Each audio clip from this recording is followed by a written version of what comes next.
John Wick Chapter 3 Parabellum. Keanu Reeves is back. The long hair, the facial hair, the dog.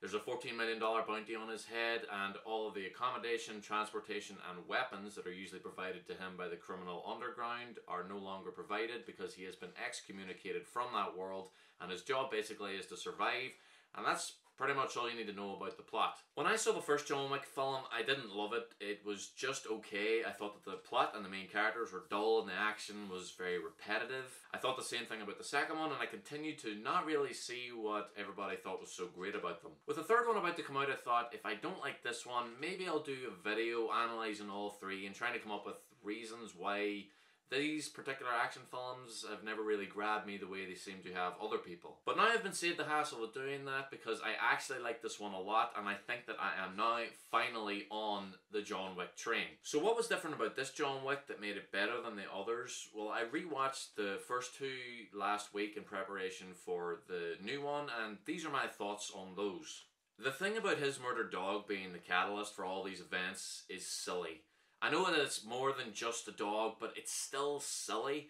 I mean, if they killed his wife, it would have been cliche, but I still think I would have cared more. And the action is mostly boring. Yes, it's well choreographed and well shot, and Keanu Reeves does his own stunts and he looks good doing it, and I appreciate all of that, but it's a guy in a black suit shooting a bunch of other guys in black suits in the head over and over again.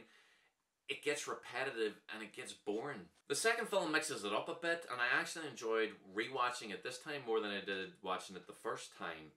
There's more fighting than there is actual gunplay, and the plot's a bit more interesting. The world of underground assassins with their secret hotels and all that kind of stuff is fine. It's nothing really new or groundbreaking, and it's not as interesting as it seems to think it is. I also find it a bit ridiculous, the actual amount of assassins that there are. It kind of seems like everybody in the world's an assassin or a part of this underground criminal world. And it makes me wonder, is there actually anybody left on Earth who these people can actually be paid to kill? This film starts immediately after the events of John Wick Chapter 2, just like it did after Chapter 1. And I like that. It gives the word chapter in the title a bit more meaning. If they ever do make a final John Wick film, this is the kind of franchise that you can watch all the way through, and each installment feels exactly like all the others. It all runs together pretty seamlessly. Like the other two films, the action really is the star, and here it is as good as it gets. There's a lot more fighting and hand-to-hand combat and using knives and swords and objects in the environment, which is much more interesting and inventive than just always using guns all the time. The plot reminded me a bit of Ghost Protocol, where they've been cut off from the IMF and their equipment's all malfunctioning and stuff. Here it's kind of the same. John's been cut off from the services and the weapons that the underworld usually provides, so he kind of has to make do with what he can find. The first fight in the whole film is in a library, and he's using books to beat the guy, and then there's a fight in a place that looks like they sell antique knives, and then there's a motorcycle chase and a horse chase, and then when there are gun fights, they add extra elements to it, like trained dogs and enemies that are completely covered in armor, and they're just constantly mixing it up. And it's that imagination that made this film good and made it stand out much more than the other two, in my opinion. Some individual fights go on for a bit too long, but I really like the stunts where he gets hit by one car and then he falls and gets back up, and then he gets hit by another one, and all in the same shot. I thought that was really cool. It's a lot more visceral too, with some uncomfortably detailed and gory scenes, like a guy slowly getting stabbed in the eye or a girl ripping off her toenail. There's a lot more realistic bone and neck breaking scenes.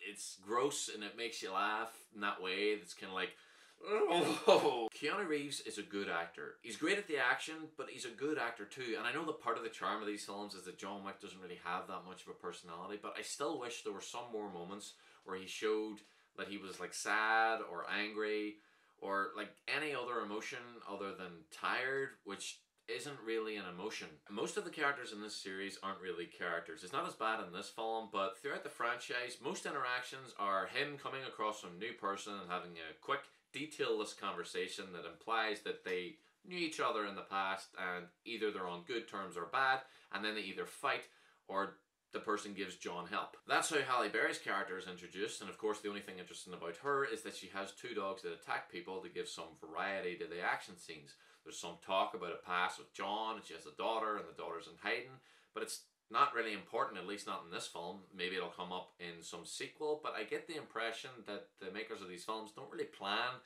that far ahead. They make good use of the New York City at night aesthetic. It gives the series a more recognizable look. It is a good looking film. The soundtrack is kind of disappointing. Like the other two, it's not very memorable. And I don't know why, but I thought that Common would be coming back for this one after being one of the best parts of the second film, but maybe we'll see him in a sequel. I thought that because this is the third film, there might be an ending of sorts, but they just used the ending of this film to springboard into the next film, just like they did with Chapter 2, leading into this one. Because Parabellum means prepare for war, I probably should have been expecting that said war would not actually happen in this film. I think they're saving that for a later time.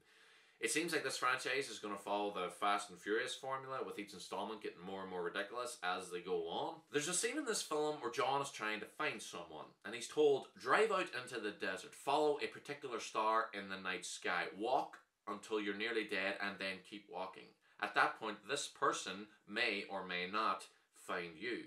He does. And this leads to a conversation with a mysterious high-ranking super criminal in a tent in the middle of the desert. So when I say that it's getting more and more ridiculous as the series goes on, that's the sort of thing I'm talking about. There's also a scene where he falls off a roof and he really should be dead. It doesn't matter how many fire escapes you hit on the way down, a fall like that really should have killed him. It just pushed my suspension of disbelief a bit too far. There are a couple of extras in the Grand Central Station scene that are far too noticeable, so I could see them changing positions and directions after each cut. There's also a bit near the end of the film where John seeks sanctuary in the Continental Hotel, even though they make it seem like sanctuary would be one of the services that would be denied to him due to his excommunication. And I like Ian McShane, I think everybody does, but I'm actually recently starting to get really tired of him. He doesn't have that much range, so his charms are starting to wear off on me. I'm going to give John Wick Chapter 3 Parabellum an A-.